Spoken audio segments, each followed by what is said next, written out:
본 방송에서 제공하는 투자 정보는 투자 판단에 대한 조언입니다. 방송에서 제공하는 주식의 가치, 가격 상승 및 가격 하락에 대해서는 방송사에서 보장하지 않습니다.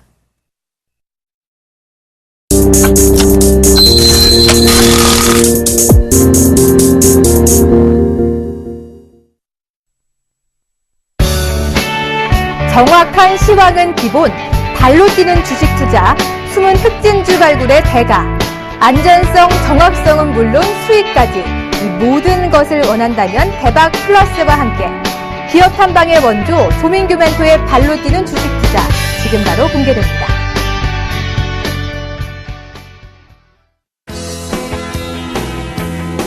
네, 안녕하십니까. 수요일입니다. 대박 플러스 시즌2 여러분의 수요일을 책임지고 있는 조민규 멘토입니다. 오늘 비가 많이 내렸죠? 가을비 내리는 수요일 다들 잘 보내셨습니까? 최근에 이제 코스피가 상당히 좀 부진한 모습들을 보여주다 보니까, 아무래도 그 앞으로의 어떤 그 시장이라던가 방향성에 대해서 상당히 좀 궁금해 하셨던 분들이 많으신 것 같아요. 그러니까, 저도 이제 오늘 방송국에 오는데, 안개가 자욱하게 꼈더라고요. 그래서 우리 그 주식시장처럼 어떤 그 안개 낀 어떤 그 앞날을 내다볼 수 있는 부분들이 필요할 것 같은데요. 본격적으로 오늘 시황에 대한 부분들을 좀, 조목조목 좀 짚어가면서 앞으로의 어떤 시장 방향성하고 추석 연휴 이후에 어떤 시장이 좀 나타날 수 있는지 예상하는 전망 드리는 좀 시간을 갖도록 하겠습니다. 네, 시작하기 앞서서요. 일단 포트폴리오 종목 상담 신청 방법부터 살펴보고 넘어가도록 하겠습니다. 예, 서울 전화 02-3153-2611부터 2번, 무료 문자죠. 013-3366부터 0110.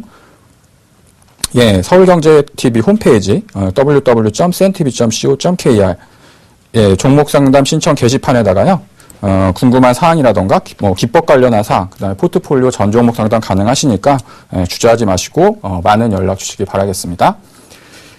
예, 오늘 시장부터 좀 살펴봐야겠죠. 계속해가지고 코스피 지수가 대형 IT, 삼성전자, 그 다음에 자동차의 중심이라고 할 수 있는 현대차, 그 다음에 코스피장 쪽에서 수출 관련된 종목군들이 상당히 좀 약한 모습을 보여주면서 오늘장에서도 2050포인트 정도를 겨우 지지하는 모습을 보여주면서 마감을 했습니다. 제가 이제 오늘 방송에 오면서 뉴스를 보다 보니까 러시아 쪽에서 우크라이나하고 어떤 잠정적인 휴전 협정이 나왔다. 이런 얘기가 나오면서 유럽 증시가 한 1% 넘게 급등하는 모습들을 좀 보여주고 있는데요. 아마도 이제 이런 전체적인 어떤 시장 분위기가 좀 불확실성했었던 지정학적인 부분에서의 해소 분위기로 좀 넘어가고 있지 않나 이렇게 좀 판단이 되어집니다. 특히 이제 최근 들어서 이제 가장 시장에서 이슈가 됐던 부분들이 있었죠. 그래서 특히나 이제 우리나라 원달러 환율에 대한 부분도 중요하겠지만 계속해가지고 시장에 달러 강세 이런 부분들이 계속해가지고 좀 나타나고 있습니다. 그에 따른 반작용으로 볼 때 엔저가 이제 다시 한번 시장에 재부각되면서 그에 따른 어떤 피해 관련 업종이라고 해야겠죠. IT와 자동차 종목군들이 좀 힘을 못 쓰면서 시장에 좀 조정을 받는 모습들을 보여주고 있는데요. 그 원인에 대한 부분들을 우리가 좀 살펴볼 필요가 있어서 자료를 좀 준비해 봤습니다. 예, 첫 번째로 이제 달러 인덱스의 모습인데요. 화면에 보이시는 것처럼 바닥권에서부터 상당히 가파른 속도로 이렇게 급등하는 모습들을 좀 보여주고 있습니다. 흔히 얘기하는 것처럼 달러가 강세라는 얘기는 미국의 어떤 기축통화고 전 세계적인 어떤 통화의 화폐의 어떤 원리를 갖고 있는 흐름이기 때문에 달러가 강하다는 건 미국한테는 상당히 좀 긍정적인 흐름이다라고 보시면 될 것 같습니다. 그래서 달러가 강한 이유가 어떤 요인들이 있는지 우리가 먼저 좀 살펴봐야 될 텐데요. 첫 번째로는 미국 경기가 계속해가지고 좋은 모습들을 좀 보여주고 있죠. 그래서 미국 경기가 계속해가지고 호전되는 모습들을 좀 보여주면서 달러가 이제 강세로 가는 첫 번째 흐름이 나타날 수도 있다라고 보시면 될 것 같고요. 두 번째는 경기가 좋다 보니까 그 전까지 어떤 통화 양적 완화 정책적인 부분에서 이번에는 지금 조기 금리 인상에 대한 어떤 가능성도 계속해가지고 시장이 좀 나오고 있는 상황입니다. 그러다 보니까 금리 인상을 하게 되면 시중에 풀려 있었던 달러와 자금이 다시 이제 미국, 그다음에 미국 은행 쪽으로 이제 들어갈 수 있는 부분들이 생기니까 달러의 공급이 축소되는 부분들이 이런 아무래도 이제 축소될 수 있는 상황으로 이제 변할 수 있겠죠. 근데 그런 부분들을 우려하다 보니까 이제 지금 달러가 이제 상대적으로 강한 모습을 보여주면서 달러가 이제 강세의 기조로 이제 나타나고 있는데. 이건 이제 표면적인 얘기고요. 이건 이제 시장에서 누구나 다 이제, 이렇게 될 겁니다. 이렇게 돼서 이렇게 됐습니다. 결과를 가지고서 이제 얘기하는 거고, 두 번째는, 그 이유를 좀 우리가 먼저 알고 넘어가야 될 것 같아요. 그래서, 지금 이제 화면에 보시면요. 잠시만요. 지금 나와 있는, 부분들이 뭐냐면, 달러하고 유로에 대한 부분들을 우리가 좀 살펴볼 필요가 있습니다. 그래서 달러하고 유로에 대한 부분들을 우리가 좀 살펴보면요. 지금 현재 달러 대 유로 같은 경우가 유로화가 갑자기 이렇게 약세 완화로 약세로 이제 급락을 하고 있거든요. 그래서 상대적으로 달러가 강하다 보니까 이제 유로가 약한 거냐, 유로가 약해서 상대적으로 달러가 강한 거냐, 이 원인은 우리가 이제 알 수 없겠지만 어찌됐든 좀 전에 보셨던 달러의 어떤 강세의 반작용적인 부분으로 인해서 유로가 지금 계속해가지고 약세를 보여주고 있습니다. 첫 번째는 잘 아시는 것처럼 유럽 쪽에서 추가적인 양적 완화 정책을 필요할 수 있겠다. 그러면 미국에 있어서의 어떤 금리 인상 정책하고는 반대 개념이 되겠죠. 그러니까 시장에 유로화를 더 풀어낼 수 있는 가능성이 많아지다 보니까 공급이 증가하게 되는 거고, 그래서 이제 유로화가 약세로 가다 보니까 달러화가 상대적으로 이제 강세로 가는 분위기를 이해할 수도 있을 텐데, 그러면 이제 엔저는 왜 나왔습니까? 라고 한다면 이 두 가지 화폐의 어떤 상호적인 어떤 힘에 대한 상대적인 강도가 이제 차이가 났었는데, 엔화 같은 경우에는 달러가 강해지다 보니까 상대적으로 엔화가 약한 정도의 어떤 그런 흐름으로 이제 진행이 되고 있는 거죠. 그래서 지금의 어떤 우리나라 시장에 있어서 나타난 어떤 조정 자체는 글로벌적인 시장에서의 어떤 화폐 동향이 만들어낸 어떤 그런 현상이라고 좀 보시면 될 것 같고요. 물론 시장에서는 뭐 삼성전자 3분기 실적에 대한 우려가, 그다음에 엔저를 통해 가지고 자동차라던가 수출 관련 기업들에 있어서의 어떤 실적에 대한 우려감들이 이제 표면적으로 작용되고 있지만, 사실 그런 부분들은 기전부터 어느 정도 예상됐던 흐름들이기 때문에 그렇게 크게 우려할 사항은 아니라고 보시면 될 것 같습니다. 다만 이제 어느 정도 수준까지 달러가 상승을 좀 할 수 있고, 그다음에 어느 정도에서부터 이제 달러 강세 현상이 좀 멈추느냐, 그러면 이제 엔화 자체도 약세 형상이 좀 수그러드는 국면 쪽으로 가게 되면 나름대로 지금 이제 하락을 하고 있었던 삼성전자라던가 뭐 현대차 같은 경우에 중요한 좀 가격적인 지지 라인을 좀 잡게 되고요. 시장 자체도 최근에 있어서 어떤 가격적인 조정으로 인해 가지고 시장이 빠졌다고 한다면 그 종목군들이 이제 시장에서 어느 정도 버팀목을 만들어내는 국면에 온다라고 한다면 다시 시장이 상승 국면으로 전환될 수 있는 흐름들이 나타날 수 있기 때문에 이런 부분들을 좀 참고하시면서 어떤 코스피 지수, 그다음에 시황적인 부분에서 좀 판단을 해야 된다라고 좀 말씀을 드리겠습니다. 이제 그 다음 화면은요. 지금 이제 오늘 최근 들어서 뉴스가 많이 나왔지만 엔달러죠. 지난번에 지금 엔달러 환율이 한 5원대까지 급등하는 모습을 보였었는데, 이번에도 마찬가지로 유사한 구간까지 지금 상승을 보여주고 있습니다. 그래서 물론 지금 현재 어떤 방향성을 가지고 본다라고 한다면 추가적인 상승 가능성도 나타날 수 있다라고 좀 판단할 수 있겠지만, 아까 말씀드렸던 것처럼 달러화가 어느 정도 강세 기조가 어느 정도 수그러지는 측면으로 간다라고 한다면 엔달러 역시도 다시 한번 좀 약세 국면에서 추세적인 부분에서 약간 조정의 국면이 나타날 수 있으니까 이런 부분들이 어느 정도 안정화를 찾는 시점이 되면 우리나라 증시도 나름대로 좀 반등을 나타낼 수 있는 가능성이 좀 높다라고 좀 판단하고 있습니다. 특히 이제 시장을 보면서 우리가 이제 다음 주가 되면 추석 연휴로 인해 가지고 주식 시장이 3일 동안 이제 장을 안 열게 되어지는데 휴장이 이제 들어가게 되죠. 그래서 이제 대부분의 분들이 이제 추석을 넘길 것이냐, 주식을 가지고서 넘길 것이냐, 아니면 추석 이후에 주식을 살 것이냐라고 판단을 이렇게 좀 고민들을 많이 하고 계신 것 같은데, 지금 현재 어떤 시장 흐름이라던가 가격으로 본다라고 한다면 그냥 가지고 있는 걸 넘기시는 게 더 낫지 않을까, 결론부터 말씀을 좀 말씀드리자고 한다면 좀 그렇게 하시는 게 나을 것 같습니다. 왜냐하면 지금의 장은 어찌됐든 불확실적인 측면이 시장의 어떤 조정을 야기시키는 흐름으로 나타났었기 때문에 이 불확실적인 측면이 해소되고 나면 지수가 다시 한번 또 상승적으로 갈 수 있거든요.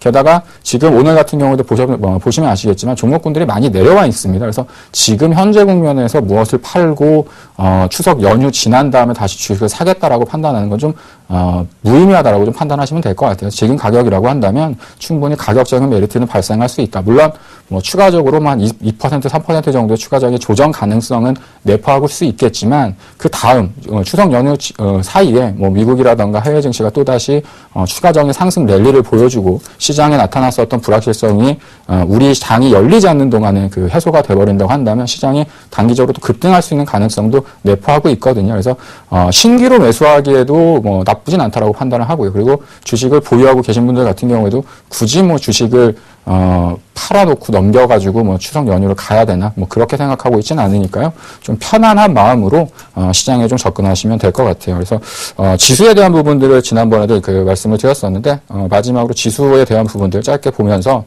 향후 전략에 대해서 좀 말씀을 드리도록 하겠습니다. 예, 지금 코스피 지수가 2080포인트 구간대에 도달을 하면서 다시 한번 조정을 좀 보여주고 있죠. 요 자리는 누가 보더라도 흔히 얘기하는 세 번의 고점을 이렇게 맞이하는 자리로 이렇게 만들어졌습니다. 근데 이게 이제 세 번의 고점이 만들어졌기 때문에 이제 아래쪽으로 갈 것입니까? 라고 질문을 하신다면 이렇게 아래쪽으로 가기보다는 옆으로 갈 가능성이 좀 높다라고 좀 보고 있고요. 그래서 아직까지는 여전히 이제 박스권의 어떤 트렌드가 이어지고 있는 시장이다라고 좀 판단을 하고 있습니다. 그래서 아래쪽으로 가지 않는다고 한다면 일단 시장은 어느 정도 지지라인을 좀 확보하고 움직일 가능성이 좀 높다라고 보고 있고요. 지금 요 시점이 어느 정도 지나고 난다라고 한다면 다시 고점을 돌파하는 패턴으로 진행될 가능성이 좀 높다라고 판단하고 있습니다. 그 이유는 앞서서 말씀드렸던 것처럼 시장을 보다 보면요, 주식들이 워낙에 좀 많이 싼 가격권까지 내려와 있습니다. 그래서 뭐 기업의 어떤 기본적인 가치보다 한 40% 이상 할인되는 대형주들이 몇몇 종목씩 늘어나고 있기 때문에, 그래서 뭐 실적에 대한 우려감을 반영을 한다고 하더라도 기업적인 가치보다 훨씬 더 싼 종목들이 지금 시장에 많습니다. 그래서 뭐 여기서부터 추가적인 하락이 나타나기에는 좀 아니지 않나 이렇게 좀 판단을 하고 있고요.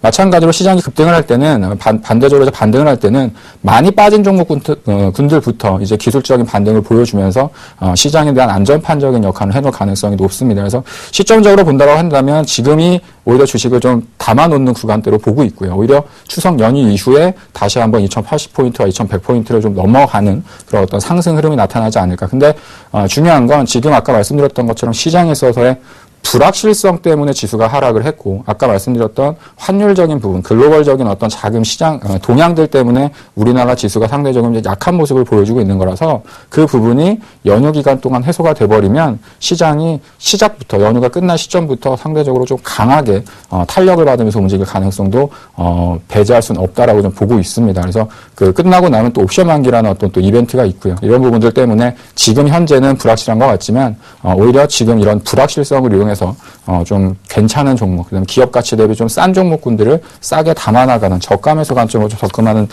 것이 낫지 않을까, 이렇게 좀 말씀을 드리도록 하겠습니다. 그래서 뭐 시장에 대해서는 결론적으로 너무 걱정하지 마시고요. 지금 하고 있는 대로 보유하고 나가시는 것을 좀 하시라고 그렇게 말씀드리도록 할게요. 예, 이렇게 해가지고 시황에 대한 부분들을 좀 마무리하도록 하겠고요. 제가 이제 방송에서 말씀드렸었던 종목군들 수익률하고 현재 어떤 주가 위치, 그다음에 AS를 좀 해드리도록 하겠습니다.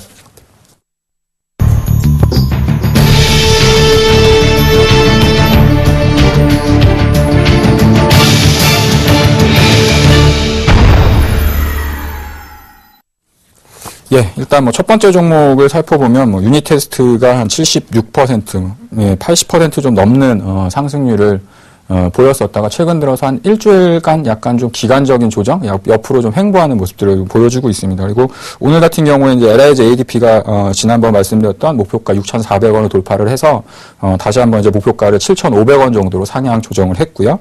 그 다음에 마찬가지로 이제 같은 업종이라 좀 볼 수 있는데 동아일텍 같은 경우에는 수익이 좀 낮다가 2분기 실적이 좀 약간 안 좋게 나오면서 주가가 다시 한번 좀 내려오는 모습을 보였습니다. 하지만 여전히 뭐 기업 가치에 대한 부분들, 그 다음에 하반기가 상반기보다는 좀 좋을 거라는 전망들이 좀 많이 있기 때문에 마찬가지로 보유 관점으로 좀 보시면 될 것 같고요. 오히려 최근에 어떤 주가 조정을 이용해서 매수를 하시는 것도 좀 괜찮지 않을까 이렇게 좀 판단이 듭니다.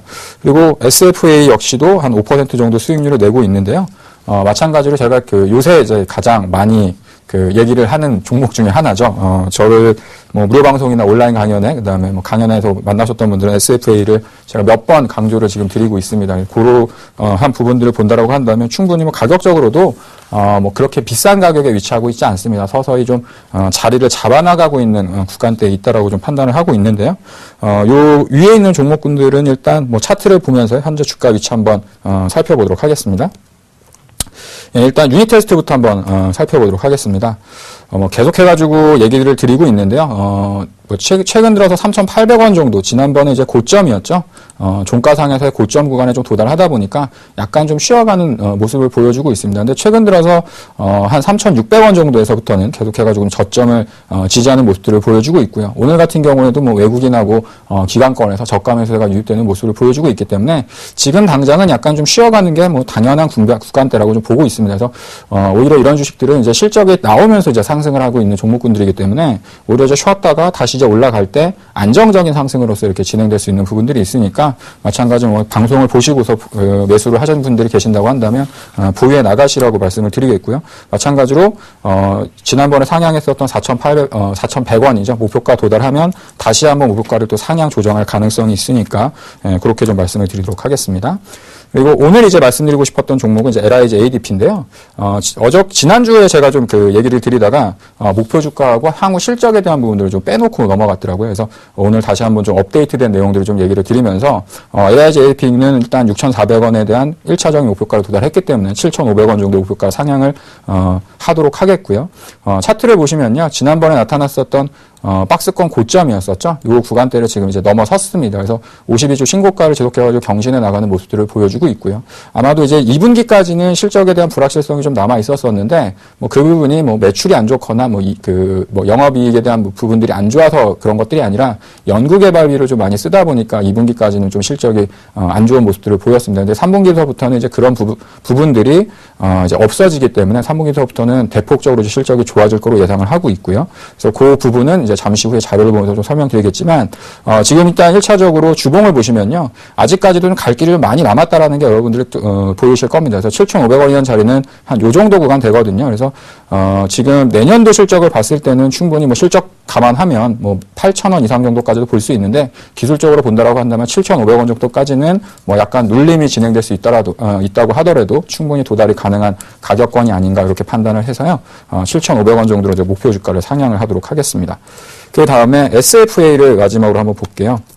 계속 제가 제 방송이나 다른 곳에서도 좀 많이 얘기를 해드리고 있는데, 차트를 보시면 단기적으로 뭐 좀 주가가 올랐다가 마찬가지로 지금 계속 좀 쉬어가는 국면에 좀 나와 있습니다. 보시면 상당히 긴 기간 동안 어떤 박스에 좀 갇혀있는 모습이죠. 아직까지는 뭐 박스권을 넘어섰다 이렇게 보기는 힘들겠지만, 지금 이제 현재 구간대에서 박스권을 이제 설려고 조금씩 그 움직임들이 나타나는 흐름들을 보시면 될 것 같고요. 마찬가지로 제가 뭐 전략적인 부분까지 다 설명을 드렸었는데, 45,000원을 종가상으로 뛰어 넘어가는 자리가 오면 그때부터는 이제 비중을 확대하는 시점으로 활용을 하셔라. 근데 뭐 기술적으로 보시면 아시겠지만 종가상으로 아직 45,000원대를 못 넘었습니다. 그렇기 때문에 주가가 아직까지는 약간 소강 국면에 있다라고 좀 보시면 될 것 같고요. 그래서 45,000원이 더 확실하게 넘어가면 여기 있는 박스권 상단부 48,000원 정도까지는 충분히 도달을 할 것으로 예상을 하고 있고요.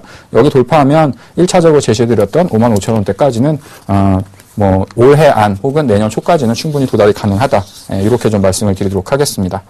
그래서 뭐 기술적인 어떤 지표로서 이제 우리가 확인을 했는데요. 아까 이제 말씀드렸던 LIG ADP 그 실적에 대한 부분들하고 업데이트된 내용들을 좀 말씀을 드리도록 할게요. 왜 목표 주가를 계속해가지고 상향해 나가고 있는지 설명을 좀 드리도록 하겠습니다.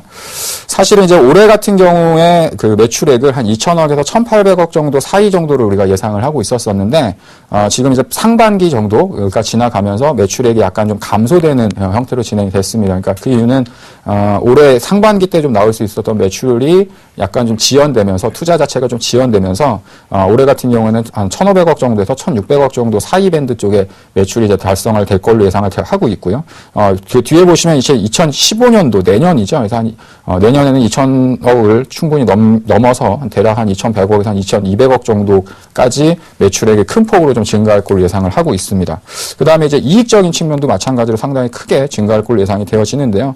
2012년도에 대규모 적자를 냈다가 올해 같은 경우도 사실은 한 100억에서 한 150억 정도 영업이익을 달성할 걸로 예상을 했었었는데 2분기가 상대적으로 좀 뒤쳐졌습니다. 그래서 2분기까지 실적이 좀 안 나오는 흐름이었었고요. 그래서 지금 상반기까지 실질적으로 그 적자의 구조를 좀 이어나가고 있는데 지금 예상한 올해 전체적인 어떤 그 LIG ADP의 이익률 자체는 뭐 소폭 그 한 40억에서 한 50억 정도의 어떤 이익으로 전환될 걸로 예상을 하고 있으니까 결론적으로 이제 하반기가 상당히 어떤 실적이 좋아지는 큰 어떤 실적의 개선 속도가 좀 빨라질 수 있다라고 좀 보시면 될 것 같고요.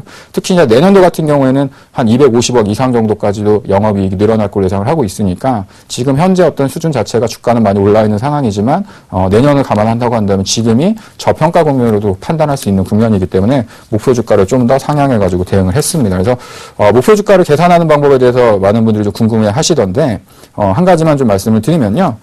지금 이제 LIGFA 같은 경우에는 그 시가총액을 한 2천억 정도를 예상을 하고 있습니다. 그래서 목표 주가를 환산해 보면 대략 한 8,600원 정도 됩니다. 2천억이 됐을 때. 그래서 8,600원 정도가 뭐 되면 대략적으로 한 2천원 정도까지 갈 수 있겠지만 뭐 기술적인 저항의 구간들 그다음에 100% 목표 주가라는 게 달성되는 부분들이 아니기 때문에 약간 좀 보수적인 관점으로 한 7,500원 정도까지 좀 하향을 해가지고 목표 주가는 7,500원 정도로 제시를 해드리지만 충분히 시가총액 기준으로 했을 때 2,000억 원 정도까지도 달성이 가능하다. 그러면 목표 주가가 대략 한 8,600원 정도까지도 나올 수 있다. 이렇게 좀 판단하시면 될 것 같아요. 그래서 지금 뭐 제가 탐방을 다니면서 그다음에 방송에서 했었던 종목군들이 이제 조금씩 이제 수익이 늘어나고 있는 측면들이 이제 보이실 텐데, 제가 이제 거듭 말씀드리고 싶은 건 뭐냐면, 이 종목군들은 여기서 이제 파는 자리가 아니라 어느 구간대가 또 넘어가면 다시 주식 비중을 늘려야 되는 종목군들입니다. 왜냐하면 이제부터 실적이 좋아지고 내년도가 더 좋아지는 흐름들이기 때문에 이런 종목군들은 이제부터 언제 사느냐가 중요한 시점이지 언제 팔아야 되느냐를 걱정하는 종목군들이 아니라는 거예요. 그래서 이러한 종목군들이 하나씩 늘어날 때마다 실질적인 수익률이 상당히 좀 극대화될 수 있는 전략적으로 이제 바뀌는 거거든요. 그래서 이런 부분들 좀 참고하시면서 대응하시길 바라겠고요. 마찬가지로 제가 기업 탐방을 다니고 또 중소형 스몰캡 종목군들을 이제 저희가 찾아가서 발굴을 하는 작업들을 하는 이유는 뭐냐면, 뭐 단기 매매를 하기 위해서 제가 뭐 2달, 3달, 그 다음에 멀리까지 가가지고 그 기업 탐방을 하고 기름값 써가면서 그러는 거 아니거든요. 근데 이런 종목군들이 하나씩 최소 제가 판단하기로는 기본적으로 한 100% 이상 회사가 좋아질 수 있는 회사들, 그런 종목군들은 앞으로도 계속해가지고 또 주가가 올라오지만 다시 또 한 번의 어떤 실적을 뒷받침하면서 추가적인 상승이 가능할 수 있기 때문에 그게 1년이 지나고 더 시간이 길어지면 길어질수록 200%, 300%의 수익률을 달성 가능하게 되는 겁니다. 그래서 지금 방송을 보시면서 지루했어 이렇게 보시는 분들 계시겠지만 그런 종목군들이 나중에 정말 큰 수익이 나는 것들이 이제 투자라는 것이죠. 그래서 이제 요 종목에 대한 부분들을 마무리 짓도록 하고요. 지난주에 이어서 우리가 이제 투자와 이제 그 매매에 대한 차이점, 그래서 기업 탐방을 통해서 어떠한 방법으로 우리가 투자를 해나가고 있는지에 대한 부분들을 2부 순서라고 할 수 있겠네요. 지난주가 1부였다고 한다면 지난주에 좀 시간이 모자라가지고 얘기를 다 못 드렸었는데 그 부분을 좀 이어나가도록 하겠습니다. 예, 주식 투자란 무엇인가 다시 한번 좀 설명을 드리면, 지난번에 짧게 좀 말씀드렸던 부분이기 때문에 짧게 좀 넘어가도록 할게요. 못 보신 분들은 지난주 녹화 방송을 확인하시면 될 것 같습니다. 주식 투자라는 건 이제 기업에 대한 기본적 가치에 중점을 두는 겁니다. 그래서 이 회사가 10,000원짜리 회사인데, 현재 주가는 10,000원이지만 이 기업의 가치가 과연 얼마 정도 돼 있느냐. 그래서 10,000원보다 싸면 기업 가치 대비 이제 저평가된 종목이라고 할 수 있는 거고요. 10,000원의 어떤 가치를 가지고 있지만, 지금 주가가 5,000원이다. 근데 실질적인 그렇죠. 5,000원 정도 됐다고 한다면 뭐 PBR로 한 0.5배수. 근데 반대로 5,000원의 가치를 가지고 있는데 10,000원에 줘야 주가를 지금 시장에서 판단하고 있다고 한다면 그 주식은 고평가되어 있다라고 우리가 판단할 수 있습니다. 그래서 뭐 실적이 뒷받침되고 이런 종목군들이 주가가 상승을 하지만 기본적으로 우리가 가치적인 측면으로 본다라고 한다면 이런 부분들에 있어서 주가가 좀 하락을 할 때 가치보다 싼 종목군들이 주가가 하락을 하는 건 주식을 더 사도 돼요. 근데 가치보다 높았던 종목군들이 주가가 하락하는 건 손절을 하셔야 됩니다. 그래서 지금 이제 많은 분들이 주식 투자라는 것과 단기적인 매매에 대한 부분들을 지금 혼동하고 계시기 때문에 제가 이제 투자와 매매에 대한 부분들이 이제 어떤 것인가를 좀 알고 가자라는 의미에서 이제 이런 말씀을 드리고 있는 거고요. 매매라는 건 뭐냐면 그냥 단순히 가격입니다. 이게 얼마 정도 오르면 팔고 얼마 정도가 만약에 이탈하되면 뭐 손절을 하게 되고, 그러니까 그런 것들은 뭐 많이 해보셨으니까 아실 거예요. 그냥 매매입니다. 매매. 투자라는 관점보다는 매매인데 많은 분들이 이제 그런 부분들을 혼동하고 계시다는 거죠. 나는 주식을 매매하려고 하는 게 아니고 투자를 하기 위해서 지금 주식을 하고 있기 때문에 나는 주식 투자를 하고 있는 사람이야라고 생각을 하시지만 실질적으로 하는 행태는 매매에 대한 행태로서 지금 하고 계신 분들이 많더라고요. 그래서 제가 이 부분을 강조해서 말씀드리는 건 내가 과연 지금 하고 있는 주식 투자가 단순한 어떤 매매에 대한 형태를 하기 위한 것인지 아니면 정말 투자다운 투자를 하고 있는 것인지를 우리가 먼저 안 다음에 주식을 사고 팔아도 늦지 않는다. 이 얘기를 좀 드리고 싶었고요. 그리고 뭐 가장 중요한 부분이들이죠. 이제 오늘 같은 경우도 마찬가지 앞서 시황적인 측면에서 이제 말씀을 드렸었는데 주식시장의 어떤 가격의 변수라는 것 자체가 기업의 어떤 실적에 대해서 항상 뭐 실적이 좋을 때는 주가가 좀 올라가다가 또 실적이 안 좋으면 주가가 또 하락을 하잖아요. 실적이라는 건 항상 변하게 돼 있습니다. 영원히 실적이 좋은 기업도 없고요. 영원히 실적이 나쁜 기업도 없습니다. 영원히 실적이 나쁜 기업은 주식시장에서 없어지겠죠. 즉 이제 상장 폐지가 된다는 건데 그런 기업들은 기업 가치가 안 나옵니다. 사실적으로. 그래서 실질적으로 좋은 기업, 어느 정도 기업 가치를 가지고 있는 종목군들은 실적에 대한 변동을 가지고 움직이지만 실적이 당연히 좋을 때 사는 것도 중요하겠지만 실적이 안 좋아가지고 기업 가치보다 많이 쌀 때 오히려 그때가 사실은 투자에 대한 수익률을 극대화할 수 있는 그런 구간대다. 매수를 해야 되는 구간대라고 좀 판단하시면 될 것 같고요. 그다음에 이제 대외적인 변수에 따라서 뭐 시장도 마찬가지로 등락을 거듭하지만 주식이라는 것 자체도 주가도 계속해가지고 왔다 갔다 하게 되죠. 뭐 미국 증시 혹은 뭐 해외 증시 어떤 뭐 여러 가지 어떤 이슈들 때문에. 하지만 결론적으로 시간이 지나고 나 보면 본질적인 기업 가치에 따라서 주가는 찾아가게 돼 있습니다. 기업 가치를 찾아서. 그래서 뭐 과거에도 마찬가지고 뭐 우리나라 같은 경우에도 뭐 금융위기도 있었고요. 그다음에 뭐 9.11 테러 같은 어떤 지정학적 리스크, 그다음에 뭐 이라크전 뭐 이런 것들도 있었지만 실질적으로 시간이 지나고 나 보면 주가가 다시 회복되고 코스피 지수도 여전히 2,000포인트 이상에 지금 올라와 있는 상황이 나타나고 있잖아요. 그래서 이러한 부분들은 단기적인 어떤 그 가격적인 변동을 나타낼 뿐이지 실질적인 기업에 대한 가치는 크게 변하지 않는다.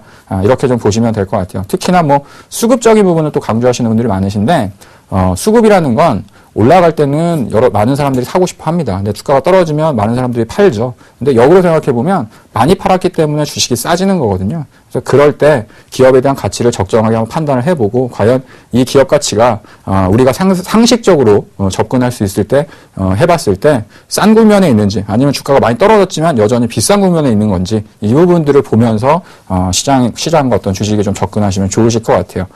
그다음에 이제 이런 부분들입니다. 아까 이제 투자자와 매매자의 차이를 좀 우리가 구분하고 가자라고 이제 말씀을 드렸던 건 뭐냐면, 뭐, 투자자가 옳습니다. 뭐, 매매자는 틀립니다. 라고 말씀드리는 게 아니고요.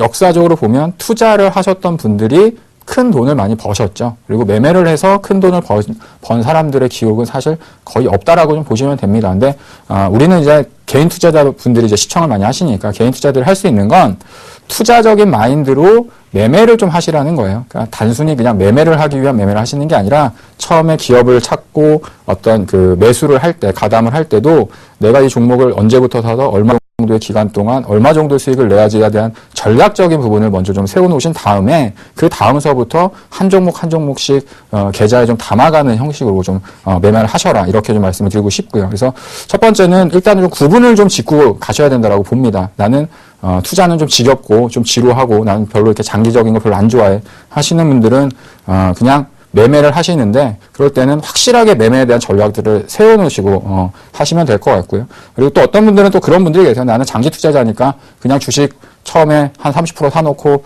3개월, 6개월 기다리면 주가가 올라가겠지. 이것도 사실은 투자가 아니죠. 그냥 막연히 주식을 사놓고 올라가길 기다리고 주가가 떨어지면 이제 더 사시는 분들이 계신데 계속 얘기 드리지만 주식은 떨어질 때 더 사는 게 아니고요. 올라갈 때부터 주식을 더 많이 살 수 있으셔야 되니까 반대로 주가가 올라가가지고 차익 실현을 해가지고 나오는 게 아니라 주가가 어느 정도 상승을 할 때 주식이 이제부터 탄력을 받아서 위쪽으로 올라가는구나라고 생각을 하시고 비중을 더 늘리셔야 되는 거죠. 근데 이 반대로 하시는 분들이 많습니다. 그리고 주가가 빠지면 하락을 하게 되면 거기서부터 물타기를 하시는데 그게 기업에 대한 본질적인 가치보다 싼 종목이라고 한다면 문제가 안 되겠지만 고점에서부터 이렇게 밀려내려고 있는 종목인데 여기가 더 싸다 해가지고 물타기를 하시는 분들이 계세요. 자칫 잘못하면 비중만 많아지고 시장에서 그 종목이 이제 계속해가지고 어떤 하락을 보일 때 다른 것들이 이제 할 수 있는 어떤 그 방법들이 이제 없어지는 거니까 그런 부분들을 좀 주의하셔야 될 것 같고요.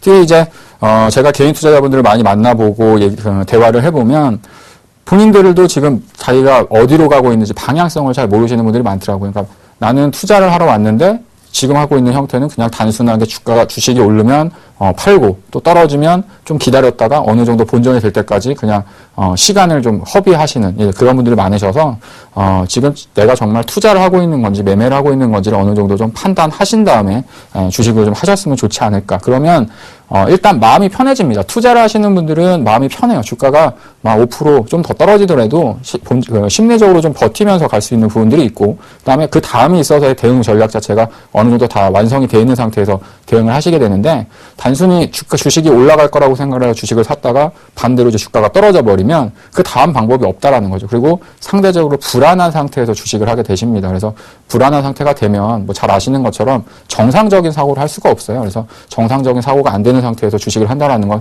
상당히 위험적인 상황으로 갈 수 있다라는 거죠. 그래서 이런 부분들을 여러분들이 한 번 정도는 이제 추석 연휴 기간 동안 뭐 맛있는 거 드시고 어디 친지분들한테 인사드리는 것도 좋겠지만 조금 시간이 되신다면 과연 내가 주식을 하고 있는데 어떤 생각을 가지고 나는 어떤 방향으로 지금 주식을 하고 있는지를 좀 생각할 수 있는 그런 좀 시간이 좀 됐었으면 좋겠다라고 생각이 들고요. 많은 분들이 이렇게 된 것 같아요. 처음에 마음은 주식을 투자해서 뭐 요새 같은 경우에 금리가 워낙에 싸다 보니까 금리보다 조금 더 높은 수익률을 내가 스스로 한번 만들어 보겠다 이렇게 접근해서 투자적으로 오셨는데 여러 가지 어떤 어려운 시장 그다음에 뭐 수익과 손실에 대한 반복을 많이 겪으시면서 이제 마음적인 부분이 매매자로 이렇게 벗기신 분들이 많으시더라고요. 근데 이럴 때는 좀 쉬셔도 됩니다.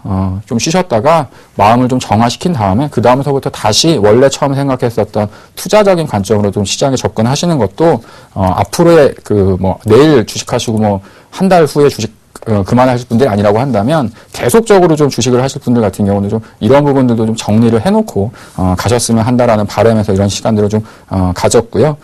끝으로 좀 주식이 이제 많은 분들이 이제 어렵다고 생각을 하시잖아요. 사실 전문가인 저도 어려워요. 근데 우리가 이제 주식이 어려운 건 뭐냐면 내일 주가가 상승할 걸로 예상을 하고 주식을 사기 때문에 그런 것 같아요. 뭐냐면 오늘 주식을 사는데 내일 주가가 떨어질 겁니다라고 생각을 한다면 그 주식을 안 사겠죠. 대부분들이 내일 주가가 오를 거라고 생각하기 때문에 오늘 주식을 삽니다. 근데 반대로 처음에 주식을 살 때 내일 떨어져도 나는 괜찮아. 그리고 주식을 좀 더 떨어지면 더 살 거야라고 생각하신다고 한다면 마음적인 여유를 좀 가져나갈 수가 있거든요. 그래서 내일 꼭 주식이 오르지 않아도 된다. 나는 내가 생각하는 기업 가치나 어떤 그 기업 가치 대비해서 주가가 지금 싼 국면에 있기 때문에 조금 더 하락을 하더라도 그 부분들은 내가 이해해 줄 수 있다라고 하는 시점에서 이제 그런 주식들만 하시면 되는 거예요. 그래서 너무 단기적으로 그 주가가 빨리 올라가야지 이렇게 성급하게 생각하지 않으신다고 한다면 꼭 오늘 주식을 살 필요가 없다라는 거죠. 그래서 주식을 매일매일 사지 않아도 되고, 일주일 꼭 뭐, 오늘뿐만 아니라 앞으로 주가가 무조건적으로 오를 거라고만 생각하시고 주식을 사지 않으셔야 된다라는 겁니다. 주식이라는 건, 주가라는 건 오를 수도 있고 떨어질 수도 있는데, 오르면 당연히 좋겠죠. 하지만 떨어졌을 때 나는 어떻게 할 것인가에 대한 부분들도 한 번 정도 준비를 한 다음에 시장에 접근하시면 주식이 그렇게 어렵지 않을 거예요. 그리고, 항상 이제 말씀드리는 것처럼 기본적으로 어떤 주가에 대한 단기적인 변동폭보다는 그 기업이 실질적인 가치가 얼마이고 이 기업이 앞으로 정말 회사가 좋아져서 이 기업 가치를 제대로 찾아갈 수 있는지 이런 부분을 보신다고 한다면 주식을 하시는 게 그렇게 어렵지만은 않으실 거라고 생각이 듭니다. 그래서 여러 가지 방법들이 있을 텐데요. 항상 뭐 주가가 반드시 올릴 거야. 내가 샀으니까 주가가 올라갈 거야. 이렇게 꼭 판단하시기보다는 그 반대 상황이 됐을 때 나는 어떻게 대응할 것인지에 대한 부분들도 항상 준비를 해놓고 있다고 한다면 매매를 하시거나 혹은 투자를 하실 때에도 그렇게 어렵지 않을 거라고 좀 생각이 듭니다. 예, 그렇게 해서 지난주에 이어가지고 그 두 가지에 대해서 그 얘기를 드렸어요. 그래서 2부에 나눠가지고 얘기를 드렸습니다. 그래서 주식 투자가 무엇인지 여러분들이 좀 생각을 해보시고 저도 항상 고민을 하거든요. 주식을 어떻게 하면 안정적으로 운영을 할 수 있을까? 이번에도 이제 그 성공과 투자에 대한 어떤 그 실패에 대한 어떤 그 책이 나오면서 그런 얘기가 있더라고요. 가장 첫 번째 나왔던 게 수익보다는 손실이 나지 않는 방법을 선택해라라고 이렇게 써 있더라고요. 그래서 여러분들께서도 주식을 하고 혹은 주식 투자를 하는 데 있어서 우리가 항상 기대할 수 있는 건 수익이죠. 수익을 얼마나 낼 것인가, 그 다음에 얼마만큼 돈을 벌 것인가지만 반대로 주식을 하면서 얼만큼 안 깨지고 안정적으로 수익을 낼 수 있느냐 이 부분들을 한 번씩 고려해 보신다고 한다면 주식을 투자하시는 것 자체가 이렇게 어렵거나 힘든 것만은 아니라고 생각을 합니다. 그래서 뭐 최근에 장세가 뭐 수익이 많이 나시는 분들도 계시고 반대로 또 손실을 또 계속해가지고 보시는 분들이 좀 이렇게 나눠져 계신 것 같아요. 근데 이럴 때일수록 내가 지금 정상적인 방법으로 투자를 하고 있는지 한 번 정도 고민해 보신다고 한다면 앞으로는 계속해가지고 좀 수익을 많이 낼 수 있는 방향 쪽으로 가지 않을까, 이렇게 좀 말씀을 드리도록 하겠습니다. 그래서 추석 전에 여러분들한테 한번 이런 내용들은 방송상에서 한번 설명드리고 싶어서 2주에 걸쳐가지고 이런 내용들을 좀 진행을 해봤고요. 본격적으로 시청자 여러분하고 시청자분하고 전화 연결해가지고 어떤 종목군들 갖고 계신지 포트폴리오 종목 상담 시작해 보도록 하겠습니다.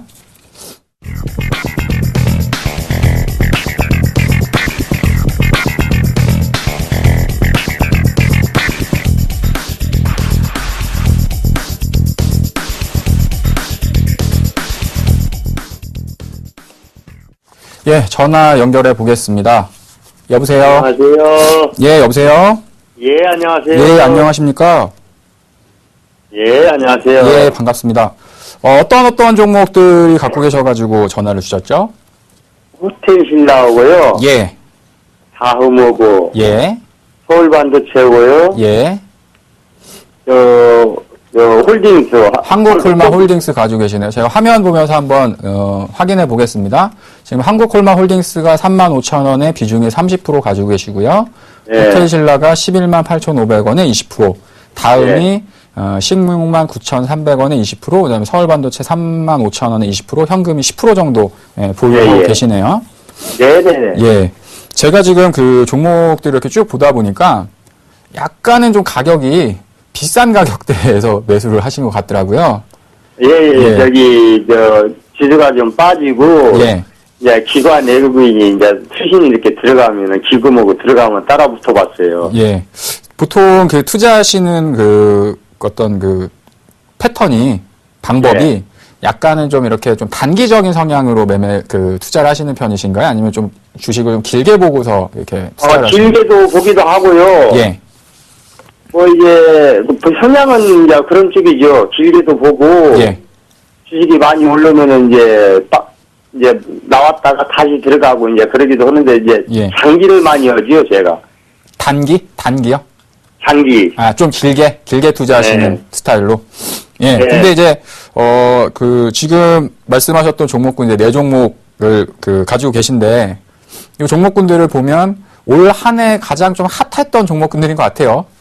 얘기들도 좀 많이 나왔었고, 주가도 많이 올랐었던 종목군들이었고, 뭐 서울반도체 같은 경우에는 뭐 최근에 좀 주가가 많이 내렸지만, 올해 있어서 가장 좀 시장에서 뭐 화제가 됐었던 종목군들만 좀 가지고 계신 게 아닌가라는 생각이 듭니다. 예. 네, 그래서 종목으로만 봤을 때는 사실 수익이 좀 많이 나셨어야 되는데, 예. 최근에 샀어요. 서울반도체는 오래됐고. 예, 그 가격을 보니까 최근에 다들 매수하셔가지고 좀 많이 올랐을 때 좀 매수를 하신 것 같아요. 예. 네, 그래서, 한 종목씩 좀 보면서요. 예. 말씀을 좀 드리도록 할게요. 예, 감사합니다. 예, 일단 한국콜마 홀딩스부터 좀 보도록 하겠습니다. 예. 뭐 많이 올랐죠. 한국콜마 홀딩스 같은 경우도. 근데 이제 매수하신 가격이 35,000원이면 한 요 정도 구간에서 지금 매수를 하신 거예요. 예, 요 정도 가격에서. 그러니까 오늘 종가가 35,400원대니까 최근에 이제 매수를 하신 거거든요. 예. 예, 근데 아시겠지만 한국콜마 홀딩스는 많이 오른 겁니다.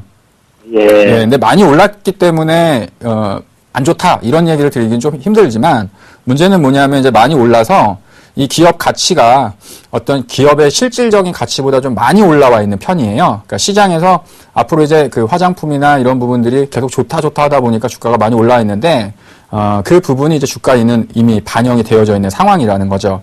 그래서 예. 지난번에도 마찬가지로 주가가 한번 크게 올랐다가 또 다시 한번 큰 폭의 어떤 조정을 한번 보인 적이 있잖아요. 예. 예, 근데 그러한 상황들도 좀 대비를 하셔야 될 것 같아요. 지금 현재는 뭐 추세가 완전히 깨져가지고 뭐 하락한다 이렇게 말씀드리긴 어렵지만 지금 현재는 수익을 많이 내기는 좀 어려운 국면에 진입을 하고 있다라는 얘기죠. 예, 그래서 제 의견은 지금 30% 정도 비중을 가지고 계시기 때문에 한 절반 정도로 좀 비중을 좀 낮추시라고 좀 말씀을 드릴게요. 그래서 비중을 한 15% 정도로 좀 보유 비중 자체를 좀 낮추시라고 좀 말씀을 드리도록 하겠고요. 예. 예, 목표가는 상대적으로 좀 많이 제가 안 드렸어요. 36,000원 정도 드렸습니다. 예. 예, 그 이유는 뭐냐면 앞서서 말씀드렸던 것처럼 일단 지금 이 상승이 지금 시장에서 화장품 관련된 기업들이 단기적으로 좀 많이 올라왔지만 한국콜마 같은 경우에는 좀 더 많이 오른 편이에요, 사실. 대장주적인 형태를 띠면서 아모레퍼시픽과 뭐 한국콜마홀딩스, 코스맥스 같은 경우에 이제 세 종목이 어떤 대장주 역할을 하면서 계속 이제 주가가 많이 올라왔거든요. 그래서 만약에 36,000원을 종가상으로 넘기지 못하게 되면 지금 보이시는 것처럼 약간은 좀 부담스러운 영역에 빠질 수 있습니다. 그러면 그것이 21선까지 밀리나요? 이게 지금 주가가 하락을 한다라고 말씀드리기보다는요, 올라가는데 좀 힘이 거칠 수 있어요. 그러니까 이런 식으로 빨리 올라가줘야 되는데, 이게 이렇게 되면서 여기서 이렇게 옆으로 횡보해버리면, 옆으로 쉬어버리면, 올라가는데 계속 이제 시간이 걸리잖아요. 예, 그렇게 될 가능성이 있다라는 거죠. 그러다가 이제 만약에 아래로 내려와 버리면 방법이 없죠. 방법이라는 건 결론적으로는 손절하고 나오는 것밖에 없잖아요. 저 밑에가 지금 구름대가 매물대가 많이 있는데 그 위에 뚫었다고 생각을 해요? 지금의 형태는 상승 추세는 여전히 유효합니다. 상승 추세가 꺾였습니다. 뭐 하락으로 전환됐습니다. 이런 얘기를 드리는 게 아니고요. 지금 현재 상태가 주가가 이제 많이 올라와 있는 상황에서 빨리 올라가지 못하면 여기서부터 갇힐 가능성이 있다는 거죠. 주가 자체가. 그러니까 뭐 주식을 좀 해보셨으니까 옆으로 이제 기어버릴 가능성이 있다라는 얘기예요. 이런 종목군들이 기어버리면 결론적으로는 기다가 밑으로 내려갈 가능성이 더 높아질 수 있다라는 거죠.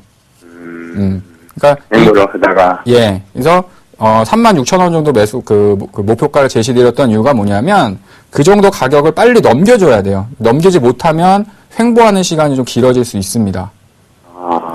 근데 이런 종목 같은 경우는 약간 뭐 실적에 대한 기대감도 있지만 시장에서 약간 테마주처럼 몇몇 종목들이 이렇게 몽태기로 모여가지고 주가가 이제 같이 움직였기 때문에 그런 종목군들 중에서 한두 종목이 주가가 이제 안 좋아 버리면 지난번에 이제 모바일 게임 같은 경우는 컴투스 같은 경우가 그랬었잖아요.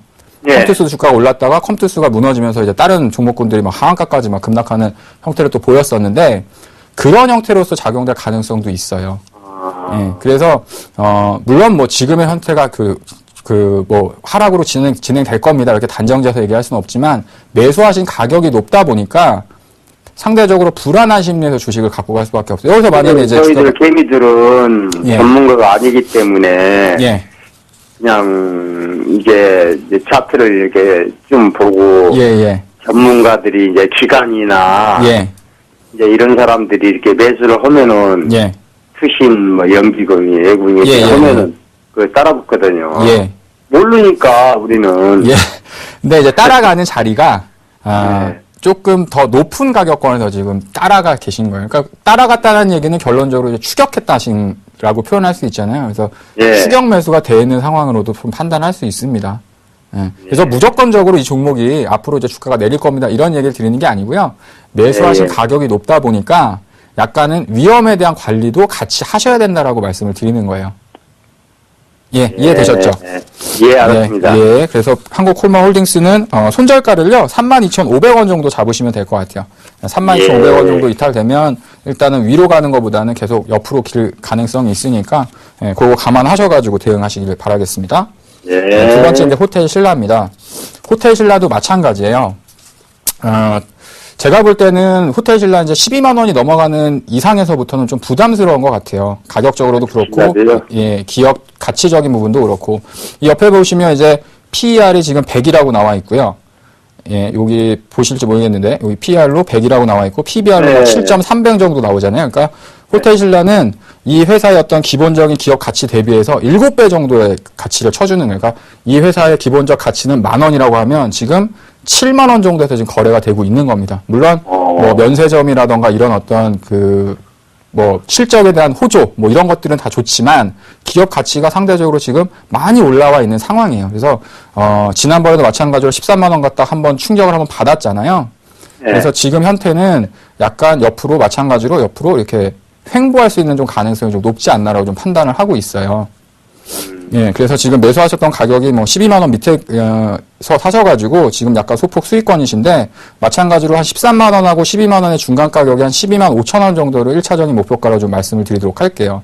그래서 가격이 좀 싸면 낮은 가격에서 사셨으면 들고 가십시오 이렇게 말씀드리고 싶은데 가격이 높다 보니까 주가가 하락을 했을 때 방법이 없다라는 거죠. 그리고 더 밀려버리면 그 다음부터는 뭐 손해를 보면서 갈 수밖에 없으니까. 그래서 그 부분을 좀 감안하시고요. 손절가는 11만 5천 원 정도 제시해 드리도록 하겠습니다. 예, 그 다음은 다음이네요. 다음도 예. 최근에 좀 주가가 많이 올랐죠. 예. 예, 근데 이제 앞에서 말씀드렸던 거하고 다음하고는 좀 약간 좀 틀려요. 예, 그래서 다음 같은 경우에는 일단 목표 주가부터 말씀드리면 한 20만 원 정도까지는 한번 끌고 가 보셔라. 라고 좀 말씀을 드리도록 하겠고요. 손절가는 한 15만 원 정도를 좀 확인하시면서 가시면 될 것 같아요. 그러니까 지금 현재는 뭐 카카오톡하고 뭐 다음에 주가가 올라간 이유는 이제 아시잖아요. 카카오가 합병 때문에 예, 그러나요? 합병 때문에 이제 올라가는 거잖아요. 예. 예. 근데 합병을 해서 예. 실질적인 실적이 반영이 안 됐습니다. 기대감만 지금 반영이 되어 있는 상황이고 합병된 이후에 이제 카카오톡과 이제 다음하고 이제 실적이 이제 합쳐지는데 그거에 대한 부분들을 본다라고 한다면 추가적인 상승 가능성은 좀 열려 있다라고 좀 판단을 하고 있어요. 예. 그러니까 지금은 기대감만 가지고서 주가가 올라와 있는 상황이고 실질적으로 그 두 회사에 대한 실적이 결합이 됐을 때 나타날 수 있는 어떤 시너지라는 것들이 또 기대할 수 있는 부분들이 있어서 지금의 현재 앞서 말씀드렸던 부분 두 종목하고는 약간은 좀 다른 개념이다라고 좀 보시면 될 것 같아요. 예, 그래서 그럼 다음하고 카카오가 다음하고 합병을 하기 전에는 실적이 나쁘게 나왔나요? 좋게 나왔나요? 실적은 뭐 아주 나쁘지도 않고 그렇게 아주 좋지도 않고 뭐 그냥 보편적인 수준 정도에서 다음은 이제 주가가 형성됐었고요. 근데 그 전까지 보면 주가가 별로 안 좋았죠. 그 합병 이슈가 나오기 전. 다음이요. 다음이요. 예. 근데 이제 카카오하고 이 두 회사가 합쳐졌을 때 더 큰 그 기대감을 가질 수 있는 부분들이 있는데 그 부분이 이제 실적적으로 적용되는 시점이 아직 안 됐다라는 얘기예요. 그러니까 이제 그 실적이 적용돼가지고 또 주가를 한 번 더 평가할 수 있는 시간이 좀 남아 있기 때문에 추가적인 상승 가능성이 좀 있다라고 좀 보고 있습니다.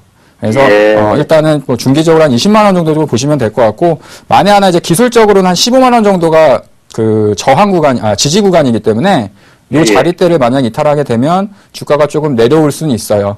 그래서 요 부분들만 좀 감안하셔가지고 대응을 해 나가시면 될 것 같습니다. 예, 그다음 마지막으로 서울반도체 한번 볼게요. 예, 좀 잘 좀 봐주세요. 예, 서울반도체 같은 경우에는 제가 이제 48,000원 이상서부터는 이제 매수를 하면 안 된다라고 그렇게 말씀을 드렸었는데 제 방송을 못 보셨군요. 예. 어찌됐든, 지난번에 제가 말씀드릴 때 서울반도체 같은 경우는 48,000원이 넘어가면 주가가 부담스러운 영역입니다. 라고 제가 말씀을 드렸어요. 하이닉스도 마찬가지고. 근데 지금 이제 5만원 갔다가 주가가 이제 35,000원에 사셨으니까 요 구간에서 사신 거거든요. 예. 그러니까 요럴 때 사시면 안 돼요. 예. 왜냐하면, 아까 제가 그 방송 보셨는지 모르겠지만, 5,000원에 있는 가치가, 5,000원밖에 안 되는 가치가 현재 시장에서 10,000원 정도 주가에서 평가를 해준다고 한다면 그 주식이 5,000원까지 내려와도 그 주식은 싼 주식이 아니거든요. 근데 서울반도체 같은 경우가 약간은 좀 그런 경우입니다. 그러니까 미래에 대한 어떤 LED 조명에 대한 성장성은 있지만 기업 가치가 얘 같은 경우에는 비쌀 때는 5배까지 비쌌어요. 그러니까 10,000원짜리 가치가 있으면 5만 원 정도에서 시장에서 평가를 해줬다고. 앞으로 LED 조명이 좋을 거다 해서. 근데 실적을 열어보니까 실적이 그만큼 안 나오니까 주가가 이제 거의 반토막 나다시피 내려오잖아요. 예. 그래서 지금 이제 32,000원 정도에 사셨으니까, 35,000원에 사셨으니까 제가 볼 때 한 32,000원 정도까지는 기본적인 상승 흐름이 좀 나올 수 있을 것 같긴 합니다. 일단 어느 정도 뭐 기본적인 주가의 좀 저점은 좀 확인했다라고 판단이 되고요. 그래서 목표가를 한 32,000원, 그 다음에 손절가는 지난번 적점이 25,900원이잖아요. 예, 그 정도를 손절 가격으로 좀 책정을 하셔가지고 좀 대응을 하셔야 될 것 같아요. 근데요. 예. 뭐 LED가 자동차에도 이제 뭐 쓰고 그리고 정부 관공서에도 LED 조명을 쓰고 그러면은 앞으로 실적이 좋게 나오지 않을까요? 그렇죠. 근데 그게 시간이 또 걸릴 수 있다라는 거예요. 지금 당장 실적으로서 반영되는. 정부 정책이 지금 그렇게 지금 LED 그걸 뭐 정부 이제 기관에서 지금 쓴다고 말이 나오고 그런데 이제 삼성전자에 납품하는 그 부속에 대해서 실적이 안 나와가지고. 그러니까 그거는 그 기대감 때문에 올해 작년 말부터 올해 상반기까지 5만 원을 간 거죠. 24,000원, 22,000원 했던 주식이 5만 원대까지 간 거고 그 다음에 이제 주가가 내려왔는데 지금 매수하신 건 5만 원 하던 게 32,000원까지 왔으니까 35,000원대까지 왔으니까 이제 싸졌구나라고 해서 이제 매수가 되신 거기 때문에 문제가 되는 거예요. 예. 근데 앞으로 더 갖고 가면 장기적으로 갖고 가면 전망은 어떨까요? 시간은 걸릴 수 있다라는 거죠. 예. 주가가 안 빠지더라도 주가가 더 하락을 안 하더라도 바닥에서 옆으로 횡보하는 시간이 길어버릴 수 있으니까. 그런 부분들 때문에 단기적으로 한 32,000원 정도 기술적으로 좀 상승이 들어가면 좀 차익하셨다가 좀 더 싸게 살 수 있는 구간대가 또 올 거라고 봅니다. 매수하셨던 가격보다. 그러니까 그림을 좀 그려드리면 여기서 뭐 대략적으로 32,000원까지 간다고 가정을 하면 그 정도까지 갔다가 다시 또 3만 원 밑으로 내려왔다가 그렇게 이제 주가가 이제 위아래로 왔다 갔다 하면서 시간이 좀 길어질 가능성이 있다라는 거죠. 예, 아시겠죠? 예, 감사합니다. 예, 또 궁금하신 거 있으면 전화 주십시오. 예, 알았습니다. 예, 수고하세요. 감사합니다. 예, 감사합니다. 예, 요렇게 해가지고 종목 상담까지 이제 마무리 했는데요. 내일 저녁입니다.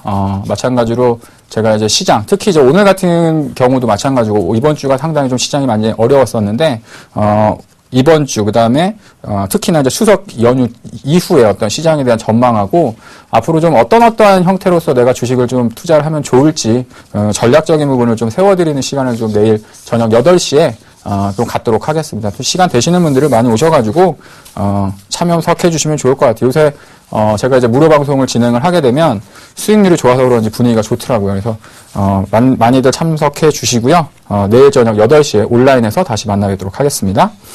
예, 이렇게 해가지고, 수요일, 방송이 이제 끝났습니다. 저는 다음 주에는 이제 추석 연휴 때문에, 한 주를 건너뛰게 되고요. 그 다음에 만나뵙게 될 것 같은데요.